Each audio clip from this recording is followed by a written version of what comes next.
आप लोग बहुत अच्छे होंगे। आज मैं आप लोगों के लिए एक वीडियो लेके आया हूँ। बहुत ही सीरियसली नॉलेजेबल और दिल को हिला देने वाला वीडियो है।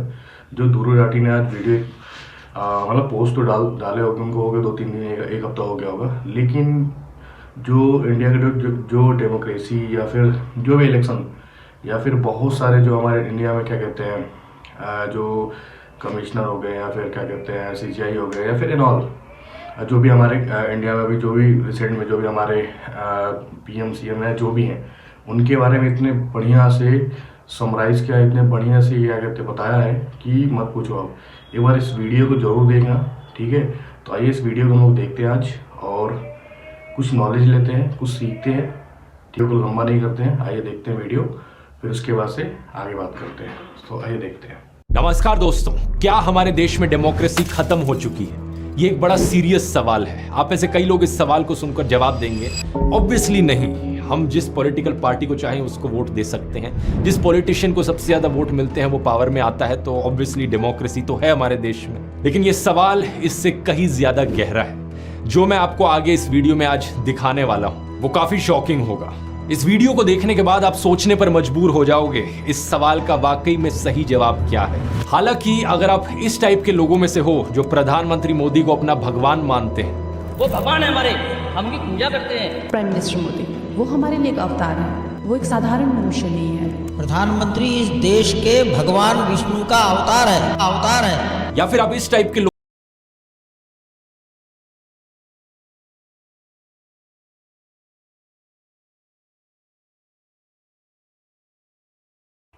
एक्चुअली मैं एक बार पॉज करके आप लोगों को बता दूं कि यार जो भगवान शब्द का इन्होंने यूज़ किया है, ठीक है, इन्होंने बहुत ही पॉइंट करके यूज़ किया होगा। आई थिंक मुझे पता है यार, इतने बड़े यूट्यूबर है तो जाहिर सी बात है कुछ जो वर्ड जो पिक किया है वो बहुत ही सोच समझ के पिक किया होगा। क्यों?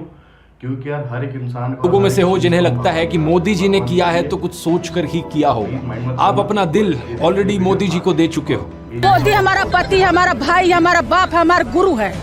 आप सब बोलिए, क्यों आपको लगता है कि मोदी जो और योगी जी वो विकास दे पाएंगे जो और कोई नहीं दे? हम उनके पर दिल दे बैठे हैं। ऐसे केस में आपके लिए मुश्किल हो सकता है अपनी आंखें खोलकर सच हजम करना, लेकिन बाकी सब लोगों के लिए अगर आप सही मायनों में देश की परवाह करते हो तो आज का ये वीडियो बहुत बहुत जरूरी है। बात यहाँ किसी एक इंसिडेंट की नहीं है, बल्कि ढेर सारे ऐसे इंसिडेंट्स की है जो एक के बाद एक हो जा रहे हैं पिछले कुछ महीनों से, पिछले कुछ सालों से।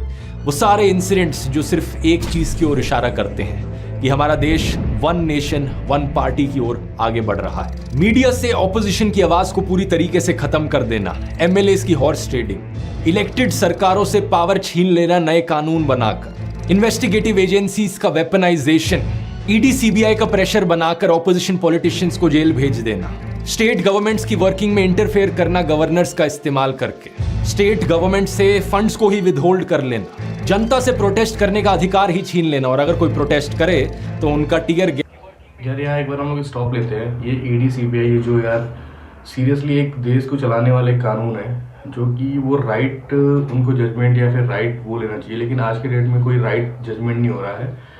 मतलब उनको एक डायरेक्शन दिया जा रहा है कि आप यहाँ जाओ, वहाँ जाओ, यहाँ जाओ, लेकिन डायरेक्शन सही नहीं हो रहा है। बहुत लोगों को मिर्ची लगेगा, बहुत लोगों को दुख होगा, लेकिन ऐसा कुछ नहीं है। जो देश का कानून है, कानून को कानून के हिसाब से चलना चाहिए। इनफैक्ट आप मैं या सब जो नेता, बड़े बड़े नेता, सबको एक कानून के हिसाब से जो संविधान लिखा हुआ है, जो संविधान लिख चुका है, ठीक है, उस संविधान को हमें फॉलो करना चाहिए, ठीक है। हिंदू, मुस्लिम, सिख, ईसाई कोई मैटर नहीं करता, हर एक इंसान है, ठीक है। लेकिन जो एक देश का संविधान है, ठीक है, उसको फॉलो करना चाहिए। संविधान के अगेंस्ट जाके हम फॉलो नहीं कर रहे, उसके अगेंस्ट जाके हम संविधान को ब्रेक कर रहे हैं। आइए देखते हैं वीडियो, आगे बात करेंगे। गैस और रबर बुलेट से स्वागत करना, इलेक्टोरल बॉन्ड्स का इस्तेमाल करना अपनी सारी फंडिंग छुपाने के लिए, और अगर कोई ऑपोजिशन का कैंडिडेट इलेक्शन जीत भी जाए तो सीधा सीधा इलेक्शन फ्रॉड करके खुद को जिता लेना। मैं प्रधानमंत्री मोदी से कहना चाहूंगा, थोड़ी मर्यादा रखिए।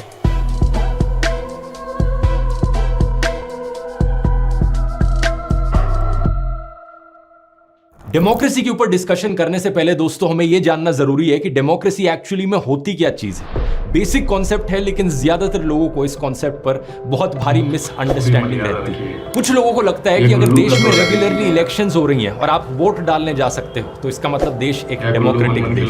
लेकिन पता है क्या, इलेक्शंस तो नॉर्थ कोरिया में भी होती है, मजाक नहीं कर रहा, रेगुलर इलेक्शंस होती है नॉर्थ कोरिया में, 100% वोटर टर्नआउट भी देखने को मिलता है उन इलेक्शंस में। लेकिन बस फर्क ये है कि अगर आप सरकार के द्वारा चुने गए ऑफिशियल कैंडिडेट के लिए वोट नहीं डालोगे तो आपको एंटी नेशनल कंसिडर किया जाता है, आपकी जॉब छीन ली जा सकती है, आपका घर छीन लिया जा सकता है। और बात अगर यहाँ सिर्फ डेमोक्रेसी शब्द की है तो नॉर्थ कोरिया देश का जो ऑफिशियल नाम डेमोक्रेसी शब्द तो उसमें भी आता है। नॉर्थ कोरिया को DPRK करके पुकारा जाता है उनकी सरकार के द्वारा, Democratic People's Republic of Korea.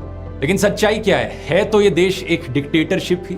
Similarly Russia को भी एक डिक्टेटरशिप कंसिडर किया जाता है, लेकिन इलेक्शंस तो वहां भी होती है। बस फर्क ये है कि जो भी कैंडिडेट पुतिन के खिलाफ खड़ा होता है वो किसी ना किसी कारण से कभी उसको डिस्क्वालीफाई कर दिया जाता है, कभी वो अचानक से मार दिया जाता है। तो इससे एक बात साफ हो जानी चाहिए आपको कि सिर्फ इलेक्शंस होने का मतलब ये नहीं कि देश डेमोक्रेसी बन गया। इलेक्शंस फ्री और फेयर होनी चाहिए। फ्री मतलब जनता को आज़ादी है, जिसके लिए वो वोट डालना चाहें उसके लिए डाल सकते हैं, और फेयर का मतलब अलग अलग कैंडिडेट्स का, अलग अलग पॉलिटिकल पार्टीज के जीतने का एक फेयर चांस है। ऐसा नहीं कि किसी एक पार्टी के पास कुछ ज्यादा ही एडवांटेज हो। हाल ही में चंडीगढ़ म्यूनिसिपल कॉर्पोरेशन की मेयर इलेक्शंस हुई। इन इलेक्शंस में कांग्रेस और आम आदमी पार्टी ने एक अलायंस बनाई थी, जिनके कुल मिलाकर टोटल में 20 वोट बनते थे आउट ऑफ 35। पार्टी के वोट्स को देखकर यह बात क्लियर थी कि ये इलेक्शंस ये अलायंस ही जीतेगी। लेकिन जब इलेक्शंस एक्चुअली में हुई तो वहां के प्रिजाइडिंग ऑफिसर ने क्या किया, ये बात कोई सीक्रेट नहीं है, आप इसकी CCTV फुटेज देख सकते हो क्या किया। इन्होंने 8 कांग्रेस और AAP के वोट्स को इनवैलिड। यार एक चीज़ मुझे भी लगा, जो चंडीगढ़ इलेक्शन हुआ था, मेयर इलेक्शन हुआ था, उसमें जो घोटाले हुए थे आपको भी पता है, सबको सबने वीडियो देखा, लेकिन फिर भी बहुत सारे जो हैं जो नाम मानने वाले हैं जो अभी भी उस पर अड़े कि हमने गलती नहीं किया। यार अब साक्षात सबूत है, उस पर नाम मानने वाली की बातें क्या है। लेकिन फिर भी क्या कहते हैं, हाई कोर्ट ने आदेश दे दिया भाई। अब आज के डेट में क्या है, आप और कांग्रेस का फिर से वो उसको मिल गया है। सो यही है, सच्चाई एक ना एक दिन जीतता है, लेकिन यही है थोड़ा सा लेट से। तो आइए देखते हैं। डिक्लेयर कर दिया, और ये सीधा सीधा इलेक्शन फ्रॉड जो हुआ यहाँ पर, इसे CCTV कैमरा में भी कैप्चर किया गया। इनफैक्ट ये खुद कैमरा की तरफ देखते हुए पकड़े गए। इनकी शक्ल देखो, मतलब जैसे कैमरा की ओर देख रहे हो, ऐसा लग रहा है कि चोरी करते हुए पकड़े गए। और इलेक्शन का रिजल्ट क्या बताया गया कि BJP इन इलेक्शन को जीत गई। इतना खुलेआम इलेक्शन फ्रॉड इससे पहले देश में शायद ही कभी हुआ है। चीफ जस्टिस ऑफ इंडिया ने खुद कहा कि ये सीधा सीधा मर्डर ऑफ डेमोक्रेसी है। हालांकि सुप्रीम कोर्ट ने यहां पर एक ऐतिहासिक फैसला देकर इस इलेक्शन को बचा लिया, लेकिन सवाल ये, अगर यहां एक CCTV कैमरा ना होता और बैलेट पेपर्स ना होते तो क्या ये चोरी पकड़ी जाती? ये सिर्फ एक उदाहरण है दोस्तों। इससे पहले इस खबर को देखो, 2021 की खबर। असम में एक BJP कैंडिडेट की गाड़ी में एक EVM मशीन पाई गई। इसके बाद इलेक्शन कमीशन को रीपोल ऑर्डर करना पड़ा इस जगह का। लेकिन इतनी पहले की बात करने की जरूरत ही क्या है, इसी महीने की खबर को देख लो। फरवरी 2024, 3 अनजान लोगों ने पुणे में सासवट तहसील के ऑफिस से इलेक्ट्रॉनिक वोटिंग मशीन की कंट्रोल यूनिट चुरा ली। क्या मजाक चल रहा है यहाँ पर? क्या हमारी इलेक्शंस यहाँ फ्री और फेयर तरीके से हो रही हैं? इलेक्शन कमीशन एक ऑर्गेनाइजेशन है जिससे एक्सपेक्ट किया जाता है कि फ्री एंड फेयर इलेक्शंस वो देश भर में कंडक्ट करवाएगा। लेकिन इलेक्शन कमीशन को ही एक्यूज किया गया है कि वो पार्शियल है और बायस्ड। ये एक्यूजिशन बहुत पुराना है। सबसे पहले BJP पॉलिटिशियन नरेंद्र मोदी ने ये आरोप लगाया था। सही सुना आपने, मई 2014 की इलेक्शन से पहले नरेंद्र मोदी ने इलेक्शन कमीशन पर यह आरोप लगाया था। हालांकि वो इसके बाद हुई इलेक्शंस को जीत गए थे, लेकिन पिछले 10 सालों में इलेक्शन कमीशन पर इतने आरोप लगाए गए हैं कि प्रशांत किशोर ने तो खुद ही कह दिया कि इलेक्शन कमीशन BJP की एक्सटेंशन है। उनका कहना है कि उन्होंने इतना पार्शियल और बायस्ड इलेक्शन कमीशन आज तक नहीं देखा। इस कमीशन ने हमेशा रूल्स को बेंड करने की कोशिश करी है, इस तरीके से स्केड्यूल बनाने की कोशिश करी है इलेक्शंस का कि फायदा हमेशा BJP को पहुंचे। सोचो गवर्नमेंट ने यार एक इलेक्शन कमीशन को भी अपने अंडर कर रखा है कि भाई मेरे हिसाब से काम होना चाहिए, जबकि ये सब एकदम नाइंसाफी है। सो खैर आगे देखते हैं। इलेक्शन कमीशन ने बड़ी क्लियर डायरेक्शंस दे रखी हैं कि इंडियन आर्मी का नाम कभी भी नहीं इस्तेमाल किया जा सकता पॉलिटिकल कैंपेन्स में। लेकिन प्रधानमंत्री मोदी ने 2019 की इलेक्शन से पहले बड़ी ही बेशर्मी से वोट्स मांगे मार्टियर्स के नाम पर, एयर स्ट्राइक्स के नाम पर। मैं मेरे फर्स्ट टाइम वोटर से कहना चाहता हूं कि आपका पहला वोट पुलवामा में जो वीर शहीद हुए, उन वीर शहीदों के नाम आपका वोट समर्पित हो सकता है क्या? उत्तर प्रदेश के चीफ मिनिस्टर आदित्यनाथ तो इस हद तक पहुंच गए कि उन्होंने इंडियन आर्मी को मोदी जी की सेना बुला दिया। और और मोदी जी की सेना आतंकवादियों को गोली और गोला देती है। अब इस चीज को लेकर जब इलेक्शन कमीशन में कंप्लेन दर्ज करी गई, 21 दिन तक कोई एक्शन नहीं लिया गया और 21 दिन के बाद इलेक्शन कमीशन ने अपनी क्लीन चिट दे दी। रूल्स क्लियरली लिखे हैं, उन्हें वायलेट किया जा रहा है, लेकिन फिर भी क्लीन चिट। ये इकलौती क्लीन चिट नहीं है, प्रधानमंत्री मोदी को कम से कम 4 अलग अलग केसेस में ऐसी क्लीन चिट्स मिली है। अमित शाह ने राहुल गांधी की कॉन्स्टिट्यूएंसी को पाकिस्तान से कंपेयर किया था, ये भी करना रूल्स के खिलाफ है, लेकिन इलेक्शन कमीशन ने इसमें भी क्लीन चिट दे दी। कुल मिलाकर 7 ऐसे केसेस हैं जिसमें मोदी और शाह को क्लीन चिट मिली हुई है। एनडीटीवी ने उस वक्त ये भी रिपोर्ट किया था कि 3 इलेक्शन कमिश्नर्स में से 1 इलेक्शन कमिश्नर ने डिसेंटिंग राय अपनाई इन 7 में से 5 केसेस में। यानी 1 इलेक्शन कमिश्नर ऐसे थे जिनका मानना था कि यहाँ क्लीन चिट नहीं मिलनी चाहिए। बाद में पता चला कि इन इलेक्शन कमिश्नर का नाम था अशोक लवासा। पता है इनके साथ आगे जाकर क्या हुआ? इनकी पत्नी, बेटे, बेटी, बहन सभी को सरकारी एजेंसियों के नोटिस आ गए। सिटीजन कमीशन ऑन इलेक्शंस ने अपनी रिपोर्ट में बताया कि अशोक लवासा को धीरे से इलेक्शन कमीशन से बाहर कर दिया। जरा सोचिए, ये एक इलेक्शन कमिश्नर के बारे में बात हो रही है। ये एक डेमोक्रेसी है या डिक्टेटरशिप? डेमोक्रेसी के अंदर separation of powers, independence of institutions एक ऐसी चीज है जिसके बारे में आपने स्कूल में पढ़ा होगा। हमारे सुप्रीम कोर्ट ने एक आदेश दिया था इलेक्शन कमीशन का इंडिपेंडेंस बनाए रखने के लिए कि जो चीफ इलेक्शन कमिश्नर है और बाकी इलेक्शन कमिश्नर्स हैं, उनकी अपॉइंटमेंट 3 मेंबर कमिटी के द्वारा करी जाएगी, जिसमें एक प्राइम मिनिस्टर होंगे, दूसरे ऑपोजिशन के लीडर होंगे और तीसरे चीफ जस्टिस ऑफ इंडिया खुद होंगे। ऐसा करने से ये इंश्योर किया जा सके जो इलेक्शन कमिश्नर अपॉइंट किया जा रहा है वो सही मायनों में इंडिपेंडेंट होगा, एक तरफ बायस नहीं होगा। लेकिन कुछ ही महीने पहले सरकार एक नया लॉ लेकर आई जिसमें सरकार ने कहा कि इस कमिटी से चीफ जस्टिस ऑफ इंडिया को हटाओ, हम अपना ही एक मिनिस्टर और रखेंगे इस कमिटी में। तो 3 मेंबर की कमिटी में अब 2 लोग सरकार के खुद ही हो गए जो इलेक्शन कमिश्नर को अपॉइंट करेंगे। अगर बीजेपी की नीयत साफ है तो फिर ऐसा कानून क्यों बनाया गया? क्यों सरकार यहां पर इलेक्शन कमिश्नर के अपॉइंटमेंट को भी कंट्रोल करना चाहती है? इस चीज को बाद में सुप्रीम कोर्ट में चैलेंज किया गया था, लेकिन सुप्रीम कोर्ट ने यहां कोई एक्शन नहीं लिया, ये कहते हुए कि सेपरेशन ऑफ पावर्स है। अगर सरकार एक कानून बना रही है तो सुप्रीम कोर्ट उसे इस तरीके से स्ट्राइक डाउन नहीं करना चाहता। आज के दिन इलेक्शन कमीशन ने इस चीज पर भी एक लिमिट लगाई हुई है कि एक एमएलए इलेक्शन और एक एमपी इलेक्शन में कितना पैसा खर्च किया जा सकता है। एमपी इलेक्शन में लिमिट 95 लाख रुपीस पर है। बीजेपी ने 437 सीट्स पर चुनाव लड़ा था, तो पार्टी की जो टोटल स्पेंडिंग है वो 415 करोड़ से ज्यादा नहीं होनी चाहिए थी। लेकिन कितना पैसा इन्होंने खर्च किया, इलेक्शन कमीशन की वेबसाइट पर लिखा हुआ है 1264 करोड़ रुपीस कैसे अलाउ किया इलेक्शन कमीशन ने।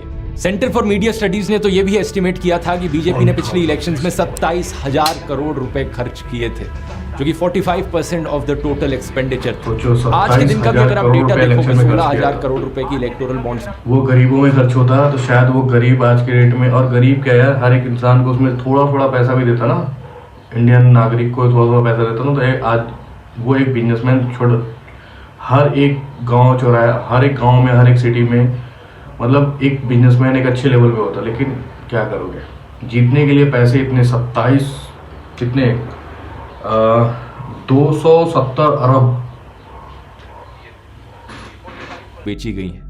इन 16,000 करोड़ रुपए में से 10,000 करोड़ से ज्यादा बीजेपी के पास गए, 1,500 करोड़ कांग्रेस के पास और 800 करोड़ टीएमसी के पास। ये सारे अमाउंट्स इलेक्शन की स्पेंडिंग लिमिट से ज्यादा है। बीजेपी लीडर उमा भारती ने एक बार कहा था, इलेक्शंस एक चॉइस है बैड और वर्स के बीच में, जो कि बात सही है। लेकिन सोचकर देखो, अगर कोई समाज सेवी जिसने अपनी जिंदगी निकाल दी लोगों की सेवा में, वो इलेक्शन लड़ने के लिए 90 लाख कहां से ला पाएगा? अपनी हवा, अपनी लहर कैसे चला पाएगा? स्पेशली जब दूसरी तरफ पार्टी के पास हजारों करोड़ रुपए हों। प्रॉब्लम यह सिर्फ इलेक्शंस की नहीं है, अगर किसी ऑपोजिशन पार्टी की सरकार बन भी जाती है तो भी उस सरकार को गिरा दिया जाता है। यहां पर अनगिनत बार एलिगेशंस लगे हैं हॉर्स ट्रेडिंग के बीजेपी पर। बार बार यह कहा गया लोगों के द्वारा कि बीजेपी एमएलएस को एक रिजॉर्ट में लेकर जाती है और उन एमएलएस का मुंह बंद कर देती है पैसे ठूस कर। क्या ये हॉर्स ट्रेडिंग के एलिगेशंस सच्चे हैं? मैं तो नहीं बता सकता, क्योंकि मैं तो उस रिजॉर्ट के अंदर झांक कर देखता नहीं हूं। लेकिन आप खुद ही सोच लो, रिजॉर्ट के अंदर वो सारे एमएलएस बैठकर लूडो तो खेलेंगे नहीं। ऐसी चीजों में इन्वेस्टिगेशन करने का काम है इन्वेस्टिगेटिव एजेंसीज का। लेकिन सारी इन्वेस्टिगेटिव एजेंसीज अगर एक पॉलिटिकल पार्टी के इशारों पर नाचें तो इन आरोपों को कौन इन्वेस्टिगेट करेगा? अब ये सोचो, इन एमएलए के घर पर क्या कहानी चलती हो। जो नेता इन एमएलए को खरीद कर घर आया है अपने जाहिर बीवी सी बात बच्चों को है, क्या जब कहता एक हूँ, हमारी अरे कंट्रोल कहाँ हो में है जी? तो जल्दी मेरे आओ, अगेंस्ट कौन बहुत जाए? बढ़िया खुशखबरी लेकर आया हूँ, जनता की आवाज को दबाकर आया हूँ, लोकतंत्र का गला घोट कर आया हूँ, लाओ जी लाओ मिठाई लाओ। और दूसरा एमएलए जो बिक गया है कुछ करोड़ पैसों के लिए, वो अपने घर में जाकर क्या कहता होगा, ये देखो मेरे बच्चों कितना सारा पैसा लाया हूँ, भारत माता के दामन पर आज हॉर्स ट्रेडिंग का दाग लगा कर आया हूँ, लो मिठाई खाओ। ऐसे नेताओं पर काफी गुस्सा आता है, लेकिन साथ ही दया भी कि ये कितने मिजरेबल हैं, कितने नीचे गिरे हुए हैं। अच्छा, पैसे का लालच दिखाना और हॉर्स ट्रेडिंग करना तो सिर्फ एक तरीका है, इससे नहीं माना कोई एमएलए तो दूसरा तरीका है इन्वेस्टिगेटिव एजेंसीज, ईडी का इस्तेमाल करना, ईडी की वेपनाइजेशन। पिछले साल 14 पॉलिटिकल पार्टीज ने सुप्रीम कोर्ट में कंप्लेन करी थी कि कैसे सरकार सीबीआई और ईडी का इस्तेमाल कर रही है ऑपोजिशन लीडर्स के खिलाफ। उन्होंने बताया कि 3000 से ज्यादा रेड्स करी है इन्होंने पॉलिटिकल लीडर्स पर। 2014 से अगर कंपेयर करो तो 4 गुना का जंप देखने को मिला है ईडी केसेस में जो पॉलिटिशियंस के खिलाफ चल रहे हैं, और 95% केसेस सिर्फ ऑपोजिशन पार्टीज के खिलाफ। ईडी ने जवाब में कहा कि हमारा कन्विक्शन रेट बड़ा हाई है, 96% का कन्विक्शन रेट है, क्योंकि 25 केसेस के ट्रायल्स कंप्लीट हो चुके हैं और 24 केसेस में कन्विक्शन देखने को मिला। लेकिन सच्चाई पता है क्या है? 2005 से लेकर आज तक टोटल में 5900 से ज्यादा केसेस रजिस्टर किए हैं ईडी ने। ट्रायल सिर्फ 25 केसेस में हुआ है, कन्विक्शन सिर्फ 24 केसेस में, यानी कि सिर्फ 0.5% केसेस काम के निकले। जब भी किसी ऑपोजिशन पॉलिटिशियन पर करप्शन का आरोप लगता है और वो बीजेपी ज्वाइन कर लेता है, अचानक से वो साफ हो जाता है, सारे केसेस उसके खिलाफ ड्रॉप कर दिए जाते हैं। किसी ने इसके ऊपर एक पोएम भी लिखी थी, washing powder Modi, washing powder Modi, झूठ और फरेबी सब छुप जाए, संगीन आरोप भी चुटकी में मिट जाए। हिमंता बिस्वा शर्मा जब वो कांग्रेस में थे पहले, उन पर आरोप लगा था शारदा चिट फंड स्कैम का। सीबीआई ने उन्हें क्वेश्चनिंग के लिए बुलाया नवंबर 2014 में, और 2015 में जब से उन्होंने बीजेपी ज्वाइन करी है, 7 और एलिगेशंस लगे हैं उनके ऊपर करप्शन के। एक आरोप है कि एक लैंड का स्कैम हुआ है, एक आरोप है कि वो सिल्क और मुगा इंडस्ट्री का सिंडिकेट चला रहे हैं। लेकिन जब से बीजेपी इन्होंने ज्वाइन करी, कोई इन्वेस्टिगेशन नहीं हो रही इनके ऊपर। वैसे पॉलिटिशियंस की लिस्ट बहुत लंबी है जो बीजेपी वॉशिंग मशीन के अंदर घुसे हैं। शुभेंदु अधिकारी, जितेंद्र तिवारी, नारायण राणे, येडियुरप्पा, प्रवीण दारेकर, हार्दिक पटेल, अजित पवार, इनमें से कई नेताओं को लेकर तो प्रधानमंत्री नरेंद्र मोदी बड़े बड़े भाषण दिया करते थे कि ये देखो कितना भ्रष्टाचारी है, एनसीपी का मतलब है नेचुरली करप्ट पार्टी, इन्हें वोट मत देना कभी। लेकिन इन सभी लीडर्स ने जैसे ही बीजेपी ज्वाइन किया, सारी इन्वेस्टिगेशन रुक गई, सारे करप्शन स्कैम्स इनके भुला दिए गए। बीजेपी लीडर अटल बिहारी वाजपेयी ने एक बार कहा था, जहां सत्ता पाने के लिए भ्रष्टाचारियों का साथ लेना पड़े, ऐसी सत्ता को मैं चिमटे से छूना भी पसंद नहीं करता। अगर सत्ता हाथ में आती है तो मैं ऐसी सत्ता को चिमटे से भी छूना पसंद नहीं करता। लेकिन वो जमाना ही कुछ और था। वो बीजेपी और आज की बीजेपी जो है, इसमें जमीन आसमान का अंतर है। आज जब नितिन गडकरी से सवाल किया जाता है मोदी के वॉशिंग पाउडर को लेकर, तो वो भी हंसते हंसते जवाब देते हैं कि बीजेपी का साबुन इको फ्रेंडली साबुन है। चुनाव में जीतना इंपॉर्टेंट होता है और जो जीता वही सिकंदर होता है। बीजेपी वाला जो साबुन है वो सबको साफ कर दे रहा है वॉशिंग मशीन, इको फ्रेंडली साबुन है। आप किसकी बात से ज्यादा सहमत हो, आज के नितिन गडकरी जी या पहले के अटल बिहारी वाजपेयी जी? कमेंट्स में लिख के बताना। पैसे का लालच और ईडी के प्रेशर के बाद भी अगर कोई ऑपोजिशन पॉलिटिशियन बीजेपी को ज्वाइन नहीं करता, तो उनके खिलाफ जो कार्रवाई है वो चलती रहती है और कई केसेस में उन्हें बिना कॉन्विक्ट किए जेल में डाल दिया जाता है। कई महीनों तक वो जेल में पड़े रहे। आम आदमी पहले जो पॉलिटिशियन थे वो कोई जाति धर्म और लुटेरे से नहीं बनते थे, वो एक्चुअल में काम देख के इंसान उसको सेलेक्ट करता था। लेकिन आज के डेट में क्या है कि दिमागों के अंदर भूसा बढ़ गया है।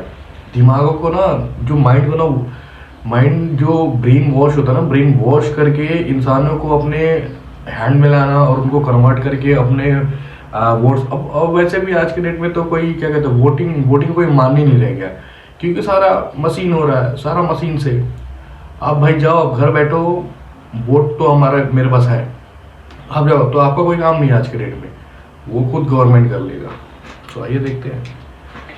पार्टी के एमपी राघव चड्ढा ने बताया कि अगर मनीष सिसोदिया, सत्येंद्र जैन, अभिषेक बैनर्जी, संजय राउत, फारूक अब्दुल्ला, तेजस्वी यादव ये बीजेपी ज्वाइन कर लेना, ईडी और सीबीआई जितने भी केसेस इनके खिलाफ चला रही है वो सारे बंद हो जाएंगे इमीडिएटली, और मनीष सिसोदिया और सत्येंद्र जैन को जो जेल में डाल रखा है वो तुरंत जेल से बाहर आ जाएंगे। अब कॉन्विक्शन के बाद किसी को सजा काटने के लिए जेल में डाला जाए वो अलग बात है, लेकिन यहाँ पर कॉन्विक्ट प्रूफ करने से पहले ही ऑपोजिशन पॉलिटिशियंस को जेल भेजा जा रहा है। सबसे खराब बात तो यह है कि जिन स्टेट्स में ऑपोजिशन की सरकारें एग्जिस्ट करती हैं वहां पर उन्हें काम भी नहीं करने दिया जाता।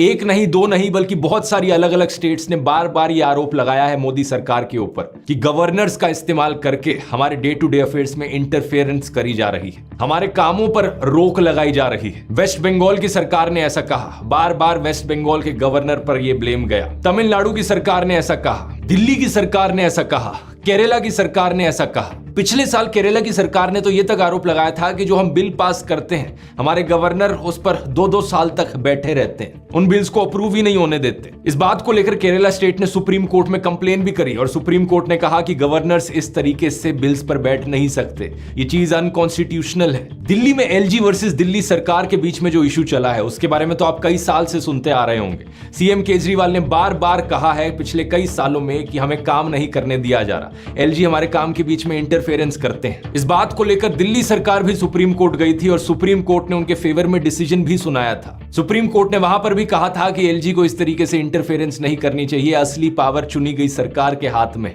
लेकिन सेंट्रल गवर्नमेंट ने क्या किया सुप्रीम कोर्ट के इस फैसले के बाद, वो एक नया कानून ले आए दिल्ली सरकार की पावर्स को छीनने के लिए। GNCTD, government of national capital territory of Delhi amendment act 2023। इसका इस्तेमाल करके मोदी सरकार ने कई सारी पावर्स जो दिल्ली सरकार के पास थी उन्हें ट्रांसफर। यही तो है, जब क्या कहते हैं, जहाँ वीक होता है ना ये गवर्नमेंट, जहाँ भी वीक होता है वहाँ एक नया कानून पास कर देता है कि भाई ये नहीं, ये होना चाहिए, ऐसे नहीं, ऐसे होना चाहिए, ये पावर इनके पास नहीं, इनके पास होना चाहिए, हमारे पास नहीं, स्टेट गवर्नमेंट के पास होना चाहिए। जाहिर सी बात, जब स्टेट गवर्नमेंट या फिर उनके पास, मेरे पास ही पावर है, मैं उनको दे रहा तो वो भी तो मेरा पार्टी है, वो भी तो मेरा बंदा है, मैं जैसे बोलूँगा करेगा।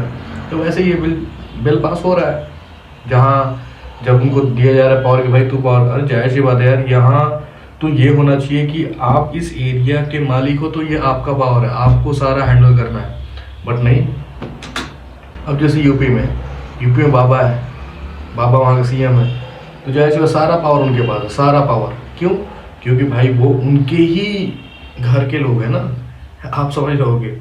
तो जब घर के लोग हैं तो पावर है, घर के बाहर के लोग हो तो पावर नहीं है। तो वो कौन, तुम कौन? भाई हमारे लोग के पास पावर होना चाहिए।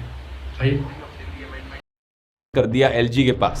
हमने अस्पताल बदले थे, अस्पताल शानदार बना दिए, सारी दवाइयों का सबका इंतजाम किया। इन्होंने अफसरों के ऊपर उनकी हाथ मरोड़ के उन दवाइयां बंद करा दी। इन्होंने टेस्ट बंद करा दिए। मोहल्ला क्लिनिक में 3 महीने तक पिछले साल मोहल्ला क्लिनिक में टेस्ट नहीं हो पाए। इन्होंने पेमेंट रोक दी लेबोरेटरीज की। इतने गंदे और इतने घटिया लोग हैं ये। एक दिन एक ऑर्डर पास करके इन्होंने दिल्ली के सारे सरकारी अस्पतालों के काम करने के अब अस्पताल के अंदर रजिस्ट्रेशन करने वाला कोई नहीं बचा। अरे करना क्या चाहते हो? दिल्ली के लोगों को मारना चाहते हो क्या? जरा खुद ही सोचकर देखो दोस्तों, अगर आप एक मोदी फैन हो तो एक सेकंड के लिए उस ख्याल को अपने दिमाग से निकाल दो और सच्चे दिल से अपने आप से पूछकर देखो, अगर प्रधानमंत्री मोदी को सही में देश की चिंता होती, देशवासियों की चिंता होती, तो क्या वो ऐसी हरकतें करते? अब आप में से कुछ लोग सोचोगे कि यार पक्का मुझे किसी ऑपोजिशन पार्टी ने फंड किया होगा इस वीडियो को बनाने के लिए, लेकिन सच बता रहा हूं, किसी पॉलिटिकल पार्टी ने मुझे फंड नहीं किया। मैं जो आपको इस वीडियो में दिखा रहा हूं वो असलियत है देश की। अगर आपको सही में देश की चिंता है तो आपकी आंखें खुल जानी चाहिए इन चीजों को देखकर। न्यूज लॉन्ड्री की 2 दिन पहले की इन्वेस्टिगेशन ने बताया कि ईडी का इस्तेमाल सिर्फ बाकी पार्टीज के खिलाफ नहीं किया जा रहा है, बल्कि देश में कंपनीज के खिलाफ भी किया जा रहा है। कम से कम 23 ऐसी कंपनीज जिन्होंने आज तक बीजेपी को कोई पैसा नहीं डोनेट किया था, उनके ऊपर सेंट्रल। भाई जाहिर सी बात, हम इंडियन नागरिक हैं, मुझे फ्रीडम नहीं मिल रहा है यार। जाहिर सी बात है, कोई चीज़, कोई सामान है, उसको हम यूटिलाइज नहीं कर पा रहे हैं। मैं देख रहा हूँ कि मेरे बॉस सारे यूटिलाइज कर रहे हैं यार, जबकि वो हमारे बॉस नहीं है, हमारे कार्यकर्ता है। लाइक पुलिस होता है पब्लिक सर्वेंट, लेकिन पब्लिक सर्वेंट नहीं है, पब्लिक को मार रही है, दौड़ा रही है, सारा हुकूमत, सारा मतलब ऐसा लग रहा है कि वो हमारा बॉस है। जबकि रियल में माना जाए तो पुलिस इसलिए बनाया गया क्योंकि कोई प्रॉब्लम्स को सॉल्व कर सके, ठीक है। पुलिस सर्वेंट जिसे बोलते हैं कि पुलिस सर्वेंट, लेकिन ऐसा नहीं है, कुछ नहीं है। एजेंसीज की रेड होती है और एक पैटर्न देखने को मिलता है। रेड के बाद वो कंपनीज करोड़ों रुपए डोनेट करती हैं बीजेपी को। टोटल में 335 करोड़ रुपए इन कंपनीज ने बीजेपी को डोनेट किए जिन पर आईटी या ईडी की रेड पड़ी थी। तो क्या यहां पर इन कंपनीज को धमकाकर उनसे पैसा भी एक्सटॉर्ट किया जा रहा है? क्या हमारी इलेक्शंस फ्री और फेयर तरीके से हो रही हैं? यहां मीडिया का भी एक बड़ा इंपॉर्टेंट रोल आता है। फेयर इलेक्शंस का मतलब है कि रूलिंग पार्टी के पॉलिटिशियंस और ऑपोजिशन के पॉलिटिशियंस दोनों को अपनी बात रखने का मौका दिया जाएगा। दोनों को मोर और लेस इक्वल कवरेज मिलेगी मीडिया पर। लेकिन हमारे मीडिया में क्या देखने को मिल रहा है? दिन रात 2400 घंटे सिर्फ सरकार की तारीफ करी जाती है, रूलिंग पार्टी की तारीफ करी जाती है, उन्हीं की ही चीजें सुनाई जाती हैं। देश की हर मां ये चाहती है कि उसका बेटा प्रधानमंत्री मोदी जैसा बने और हर बेटा भी खुद को नरेंद्र मोदी से जोड़कर देखना चाहता है। मोदी जी के पास हर चीज का सॉल्यूशन है। पीएम मोदी जैसा कोई नहीं। मोदी ने न्यू इंडिया बनाया है। PM number 1। ऑपोजिशन पार्टीज चाहे पूरी की पूरी भारत जोड़ो यात्रा निकाल लें या अपनी प्रॉमिसेस जनता के सामने करें। एक समय हुआ करता था देश में जब दूरदर्शन पर रूलिंग पार्टी और ऑपोजिशन पार्टी के पॉलिटिशियंस इलेक्शन की डिबेट करते थे न्यूज चैनल पर साथ में बैठकर। दोनों को अपनी बात रखने का अधिकार था। क्या आज के दिन दूरदर्शन ऐसा कर सकता है? आज तो बीजेपी स्पोक्स पर्सन को बोलने की भी जरूरत नहीं पड़ती क्योंकि टीवी एंकर्स खुद बीजेपी स्पोक्स पर्सन बने बैठे हैं। जनता के बिहाफ पर सरकार से सवाल करने की जगह है वो सरकार को ही डिफेंड करते हैं और इतना डिफेंड करते हैं कि वो बढ़ती बेरोजगारी के लिए युवाओं को जिम्मेदार ठहराना भी शुरू कर देते हैं। और अगर आपने इलेक्शंस में किसी ऑपोजिशन पार्टी को जिता दिया तो जनता को ही गालियां देना शुरू कर देंगे। राष्ट्रीय मुद्दों और बीजेपी को नकार दिया। जब हम वोट डालेंगे तो वोट इस चीज पर डालेंगे कि मुफ्त में कौन कौन सी चीज कहां पर लगी हुई है। एनडीटीवी आखिरी टीवी चैनल था जो हिम्मत करता था सरकार से सवाल करने की। अल्टीमेटली उसे भी प्रधानमंत्री मोदी के दोस्त गौतम अडानी ने खरीद ली। आज के दिन टीवी न्यूज का पूरी तरीके से अंतिम संस्कार हो चुका है देश में। सरकार जनता के पैसे से एडवर्टाइजमेंट के नाम पर इन टीवी चैनल्स को बहुत सारा पैसा देती है और ये टीवी चैनल्स जनता की ही आवाज को दबाने का काम करते हैं। अगर असली खबरें आप तक पहुंचे ही ना तो क्या आप फ्री और फेयर तरीके से डिसाइड कर पाओगे किसे वोट देना है? 77 दिन तक मणिपुर जलता रहा, टीवी चैनल्स पर कोई स्पेशल रिपोर्ट नहीं की गई। रिसेंटली सीएजी ने 12 रिपोर्ट्स प्रेजेंट करी थी जिसमें ढेर सारी इरेगुलरिटीज देखने को मिली और करप्शन के इंस्टेंसेस देखने को मिले सरकारी डिपार्टमेंट्स और मिनिस्ट्रीज में। आयुष्मान भारत स्कीम में 9 लाख से ज्यादा लोग सिर्फ 3 मोबाइल नंबर्स का इस्तेमाल कर रहे थे। करोड़ों रुपए स्पेंड किए गए 3400 पेशेंट्स की ट्रीटमेंट पर जिन्हें ऑलरेडी मुर्दा घोषित कर दिया गया था। जब सीएजी की तरफ से ये रिपोर्ट सामने आई तो सीएजी के ऑफिसर्स का उठाकर ट्रांसफर कर दिया सरकार ने। क्या आपने खबर टीवी चैनल्स पर सुनी? नहीं सुनी होगी, कैसे पहुंचेगी आप? अच्छा, दूसरी मिसअंडरस्टैंडिंग लोगों की रहती है कि लोग डेमोक्रेसी को मेजोरिटेरियनिज्म से कंफ्यूज कर देते हैं। इमेजिन करो आप एक गाड़ी में बैठकर जा रहे हो 5 लोगों के साथ। एक बंदा उस गाड़ी में बैठा कहता है कि मुझे बहुत तेज म्यूजिक सुनना है, लाउड म्यूजिक चलाओ। वो अपने दोस्त और ड्राइवर को कन्विंस कर लेता है कि हाँ भाई लाउड म्यूजिक बजना चाहिए गाड़ी में। लेकिन आप ट्रैवल कर रहे हो अपने पिता के साथ जिन्हें ये तो सीरियसली 77 दिन तक मणिपुर जलता रहा लेकिन बंदा हमारे मोदी साहब कहीं नहीं, ना जाके पूछे ना जाने। फिर उसके बाद से आपका ये देख लो उधर, अरे अभी क्या नाम है, मुझे नाम नहीं याद आ रहा है, इधर भी कितना प्रॉब्लम हुआ। अभी ये किसान का आंदोलन कितना प्रॉब्लम हो रहा है, लेकिन क्या करोगे। चलो, हार्ट की प्रॉब्लम है, आप कहते हो कि नहीं लाउड म्यूजिक नहीं बजना चाहिए। वो बंदा कहता है ठीक है डेमोक्रेसी है, चलो वोट करते हैं। और 3 लोग वोट करते हैं कि लाउड म्यूजिक बजना चाहिए। आप और आपके पापा 2 लोग कहते हो कि नहीं बजना चाहिए। मेजॉरिटी ने वोट किया कि लाउड म्यूजिक बजना चाहिए। डेमोक्रेसी है, इसका मतलब गाड़ी में तेज लाउड म्यूजिक बजेगा। क्या ये सही मायनों में डेमोक्रेसी है? नहीं, ये स्टुपिडिटी है। इसका एक रियल लाइफ में छोटे स्केल पर एग्जांपल दूं तो एक गुड़गांव की सोसाइटी से इस सर्कुलर को देखिए। Dear residents, this is to inform you that two-wheeler not permitted inside our society as per decision of the management. मतलब सोसाइटी के अंदर सिर्फ गाड़ियां जाएंगी लेकिन स्कूटर्स और मोटरसाइकिल्स नहीं जा सकती। खुलेआम डिस्क्रिमिनेशन देखो। भाई जो मैनेजमेंट है, RWA वाले हैं, उन्हें लोगों ने ही तो इलेक्ट किया है। तो आपको अगर ये रूल पसंद नहीं आ रहा आप चुप बैठे रहो, क्योंकि मेजॉरिटी लोगों का यहाँ पर कंसेंट है, उन्होंने ही RWA वालों को इलेक्ट किया है। जो लोग डेमोक्रेसी और मेजोरिटेरियनिज्म को कंफ्यूज करते हैं एक दूसरे से, उनकी यही सोच होगी। ये सिर्फ एक सोसाइटी की बात नहीं है, ढेरों सोसाइटीज हैं ऐसी देश भर में जहां पर एक से बढ़कर एक स्टूपिड रूल्स आपको देखने को मिलेंगे। 2019 के इस आर्टिकल को देखिए। एक बैंक एम्प्लॉय कह रही है कि उनकी बहन को कोई अपार्टमेंट रेंट पर ही नहीं मिला क्योंकि बहुत सी RWAs ने उन्हें ब्लैकलिस्ट कर दिया सिर्फ इसलिए क्योंकि उनकी बहन एयर हॉस्टेस थी।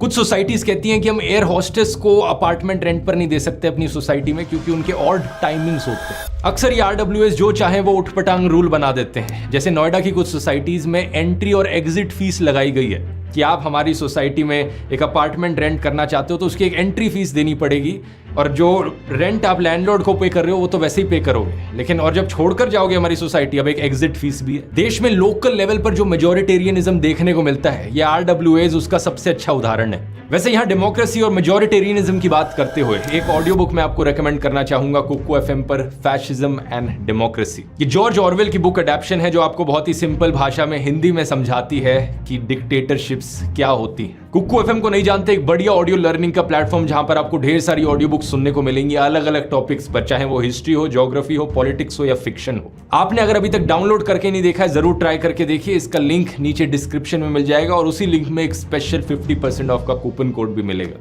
यहाँ इनका धन्यवाद इस वीडियो को स्पॉन्सर करने के लिए। अब टॉपिक पर वापस आते हैं। कुछ लोगों की यही सोच रहती है पॉलिटिशियंस और सरकारों को लेकर भी कि एक बारी हमने पॉलिटिशियंस को इलेक्ट कर दिया, वो पावर में आ गए तो वो जो चाहे वो रूल बना सकते हैं। हमारे कॉन्स्टिट्यूशन के प्रीएम्बल पर 4 शब्द बड़े क्लियरली लिखे हुए हैं, लिबर्टी, इक्वालिटी, फ्रेटर्निटी और जस्टिस। ये 4 शब्द डेमोक्रेसी के कॉर्नरस्टोन्स हैं। इनफैक्ट डॉक्टर अंबेडकर तो एक स्टेप और आगे चले गए थे। उन्होंने कहा था कि ये 4 शब्द जिंदगी की प्रिंसिपल्स हैं। तो मेजॉरिटी वोट का मतलब ये नहीं कि आप किसी के नेचुरल राइट्स छीन सकते हो, डिस्क्रिमिनेशन कर सकते हो और नॉनसेंस रूल्स बना सकते हो। यही रीजन है कि सरकार के द्वारा लिए गए कुछ फैसलों को हम कह सकते हैं कि वो डेमोक्रेसी के खिलाफ है। सुप्रीम कोर्ट की भाषा में वो अनकॉन्स्टिट्यूशनल है। जैसे कि अभी कुछ ही दिन पहले सुप्रीम कोर्ट ने इलेक्टोरल बॉन्ड्स की स्कीम को स्ट्राइक डाउन किया, उसे अनकॉन्स्टिट्यूशनल बताते हुए। कोर्ट ने कहा कि सरकार ने आर्बिट्ररी रूल बनाया था। ये इलेक्टोरल बॉन्ड्स की स्कीम क्यों अनकॉन्स्टिट्यूशनल थी और जनता के खिलाफ थी, इसकी बात मैंने पिछले कई वीडियोस में करी है। तो ये एक बहुत अच्छी चीज है कि सुप्रीम कोर्ट ने थोड़ा लेट फैसला लिया लेकिन कम से कम सही फैसला लिया यहाँ पर डेमोक्रेसी और जनता के फेवर में। लेकिन सरकार को अकाउंटेबल ठहराने का काम सिर्फ सुप्रीम कोर्ट का नहीं है। एक असली डेमोक्रेसी में ये काम ऑपोजिशन का भी है, मीडिया का भी है, सिविल सोसाइटी का भी है और जनता का भी है। और इसी रीजन से RTI जैसे मैकेनिज्म्स एग्जिस्ट करते हैं, राइट टू इंफॉर्मेशन एक्ट, जिससे कि हमें डेटा मिल पाए सरकार के बारे में। सेम रीजन की वजह से मीडिया को 4th पिलर ऑफ डेमोक्रेसी कहा जाता है कि वो सरकार क्या कहते हैं डेमोक्रेसी का 4th पिलर बोला जाता है मीडिया को। लेकिन आज के डेट में 4th पिलर नहीं है, वो एक तरफा क्या कहते हैं ठुल्ले बोलते हैं ना, उसको ठुल्ले बोलते हैं, वो है। सो यही मैं थोड़ा सा पॉज करके मैं आपको कुछ चीज़ें बता दूं कि कुछ दिनों से मैं आप लोगों को क्या कहते हैं बिजनेस के रिलेटेड या फिर मैं वीडियो नहीं दे पा रहा हूँ बिकॉज ऑफ क्योंकि मैं आउट ऑफ स्टेशन था due to the some urgent reason, तो इसलिए मैं आपको वीडियो नहीं दे पा रहा था, ना पोस्ट कर पा रहा था। सो क्या कहते हैं अब मैं थोड़ा सा फ्री हूँ तो अब आपको मतलब कि एक बिजनेस के रिलेटेड आप लोग को वीडियो देता रहूँगा। सो प्लीज़ आप मेरे चैनल को लाइक करें, सब्सक्राइब करें और शेयर करना ना भूलें। और प्लीज़ लाइक करो यार, क्योंकि ऐसे मजा नहीं आता जब तक कोई सपोर्ट ना करे। सो प्लीज सरकार को अकाउंटेबल ठहराएगा। लेकिन आज के दिन की हालत क्या है? टिल डेट प्रधानमंत्री मोदी ने 0 प्रेस कॉन्फ्रेंसेस करी हैं जहां पर अनस्क्रिप्टेड सवाल उनसे पूछे गए हों। अकाउंटेबिलिटी बिल्कुल 0 है। प्रेस कॉन्फ्रेंस तो छोड़ो, एक अनस्क्रिप्टेड सवाल तक सुनने की हिम्मत नहीं है उनमें। जब मनमोहन सिंह जी प्रधानमंत्री थे उन्होंने कम से कम 117 बार प्रेस कॉन्फ्रेंसेस करी थी या प्रेस को एड्रेस किया था। हमारे देश में जब आखिरी बारी प्रॉपर प्रेस कॉन्फ्रेंस करी गई थी प्रधानमंत्री के द्वारा, उस दिन को 10 साल से ज्यादा हो चुके हैं। उस आखिरी प्रेस कॉन्फ्रेंस में 62 अनस्क्रिप्टेड क्वेश्चंस पूछे गए थे प्रधानमंत्री मनमोहन सिंह से और 100 से ज्यादा जर्नलिस्ट मौजूद थे। एक सच्ची डेमोक्रेसी में यही अकाउंटेबिलिटी रीजन है जिसकी वजह से पब्लिक को भी प्रोटेस्ट करने का अधिकार दिया जाता है। अगर हमारे देश के द्वारा चुने गए मैनेजर्स RTI के सामने अकाउंटेबिलिटी में इंटरेस्टेड नहीं है, मीडिया के सामने अकाउंटेबिलिटी नहीं दे सकते, तो जनता के सामने तो उन्हें अकाउंटेबिलिटी देनी पड़ेगी। इसका एक पॉजिटिव एग्जाम्पल हाल ही में यूपी में देखने को मिला जब उत्तर प्रदेश की सरकार ने एक बड़ा ही अजीबोगरीब अनडेमोक्रेटिक रूल बनाया। उन्होंने कहा कि कोचिंग सेंटर्स के लिए गाइडलाइंस हैं कि वो लड़कियों के लिए क्लासेस रात के 8 बजे के बाद ना कंडक्ट करें। अगर वो करेंगे तो उनके खिलाफ एक्शन लिया जाएगा। और सरकार ने अपनी तरफ से क्या जस्टिफिकेशन दिया, ये लड़कियों की सेफ्टी के लिए किया जा रहा है। लेकिन क्या इस बात में कोई सेंस है? लड़कियों को जिनसे खतरा है उनको कंट्रोल करने की बजाय आप लड़कियों को पिंजरों में डाल रहे हो।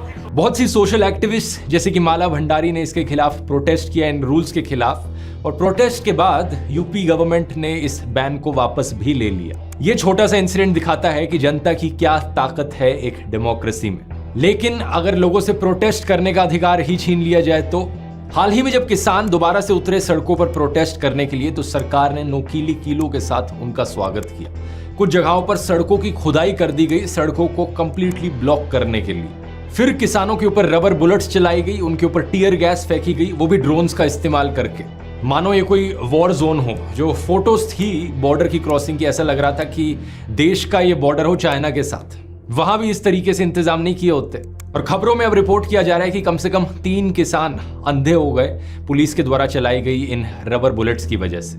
इस प्रोटेस्ट के पीछे क्या कारण है, किसानों की क्या मांगे हैं, इसकी बात एक सेपरेट वीडियो में करेंगे। लेकिन अभी के लिए इस बात से फर्क नहीं पड़ता। पॉइंट यहां पर यह है कि एक पीसफुली प्रोटेस्ट करने वाले आम इंसान को सरकार इस तरीके से ट्रीट करे, क्या यह सही है? इससे पहले रेसलर्स प्रोटेस्ट हुआ, वहां भी वही बर्ताव देखा गया पुलिस का। पिछले फार्मर प्रोटेस्ट में भी यही देखा गया, कितने ही किसानों की जानें गई उस प्रोटेस्ट के दौरान। 2021 के इस आर्टिकल के अनुसार कम से कम 600 किसान मारे गए थे उन पिछले फार्मर्स प्रोटेस्ट में। और ये तो वो प्रोटेस्ट है जिनकी बात आपको खबरों में थोड़ी सुनने को मिल जाती है, क्योंकि एक लिमिट से ज्यादा बड़े हो गए हैं प्रोटेस्ट। इसके अलावा जो ज्यादातर प्रोटेस्ट देखने को मिले हैं पिछले सालों में, उनकी तो कभी खबरों में बात तक ही नहीं करी गई। क्या आप जानते थे 240 दिन से ज्यादा लंबे चले कश्मीरी पंडित के प्रोटेस्ट के बारे में? या सरकारी एम्प्लॉइज जो ओल्ड पेंशन स्कीम को लेकर प्रोटेस्ट कर रहे हैं? या 400 दिन लंबा चल रहा प्रोटेस्ट हिसार में दूरदर्शन केंद्र के क्लोजिंग के खिलाफ? या पिछले साल हुआ डॉक्टर्स का प्रोटेस्ट? या अनएम्प्लॉयड यूथ का प्रोटेस्ट? ये मत समझना कि आपका यहाँ पर कुछ लेना देना नहीं है क्योंकि आप इन प्रोटेस्ट में भाग नहीं ले रहे, क्योंकि कल को अगर आपके साथ कुछ भी अन्याय होता है, सरकार कोई भी ऐसा फैसला ले लेती है जो आपके खिलाफ जाता हो, और आप अपनी आवाज उठाने के लिए प्रोटेस्ट करने निकलते हैं, तो क्या लगता है आपको ऐसे ट्रीट नहीं किया जाएगा जैसे किसानों को ऐसे ट्रीट किया जाता है? आपको स्पेशल हो क्या? अगर सरकार सभी प्रोटेस्टर्स को इसी तरीके से ट्रीट कर रही है तो आपको कोई स्पेशल प्रिविलेज नहीं मिलेगा। अब ये सवाल जो मैंने आपसे वीडियो के शुरू में पूछा था, मैं दोबारा पूछना चाहूंगा, डेमोक्रेसी आज के दिन देश में अभी भी जिंदा है? आपका जवाब इसको लेकर कुछ भी हो, लेकिन एक चीज तो पक्की, अगर हालात इसी तरीके से बिगड़ते रहे तो ज्यादा समय नहीं लगेगा नॉर्थ कोरिया और रशिया के लेवल, जहां डेमोक्रेसी नाम में तो होगी, इलेक्शंस भी कराई जाएंगी, लेकिन असल मायनों में डेमोक्रेसी का अंतिम संस्कार हो चुका हो। बहुत बहुत धन्यवाद। शेयर करना ना भूलना, सब्सक्राइब जरूर करना यार, ठीक है? तो थैंक यू।